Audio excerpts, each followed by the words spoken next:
Welcome back to the Advent Devotionals for Christ Presbyterian Church. I am Pastor Lynn, and I am narrating this series. On this, the first Sunday in Advent, we hear from the prophet Isaiah about the coming one on whom the Spirit of the Lord will rest, and then look back at the couple God chose to be the ancestors of God's people.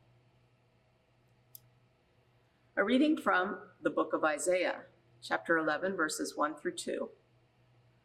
A shoot shall come out from the stump of Jesse, and a branch shall grow out of his roots. The Spirit of the Lord shall rest on him, the Spirit of wisdom and understanding, the Spirit of counsel and might, the Spirit of knowledge and the fear of the Lord.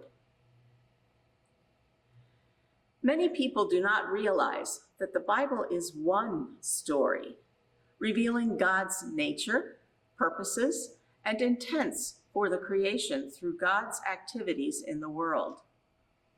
Over and over again, Isaiah spoke words that we now recognize foretold the coming of Jesus, God's Son. The New Testament is integrally connected to the Old Testament. The Son of God who came to earth and walked among us, then died and rose again, has a family tree that reaches back all the way to creation. This Advent season, let us listen to those on that family tree and allow their voices to speak to us about the birth of God's Son and God's plan for the world. A reading from Genesis, chapter 21, verses 1 through 3. The Lord dealt with Sarah as he had said, and the Lord did for Sarah as he had promised.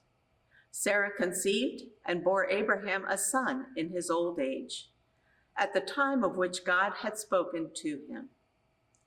Abraham gave the name Isaac to his son, whom Sarah bore him.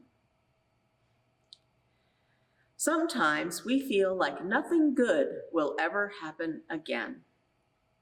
Sarah bore the label of barren many years. In a society where bearing children, especially sons, was a woman's primary value, she must have experienced depression and despair many times before Isaac was born. But God always has a plan for us. Abraham and Sarah had a baby after both of them were too old, a miracle baby who restored his father and mother to a life alive with laughter. And the people of God became a reality, a people whom God told Abraham would be both blessed themselves and a blessing to the nations. While we do not see supernatural miracles much in our lives, God provides a lot of little natural miracles to restore us to joy and give us hope and peace. This week, keep an eye out for them.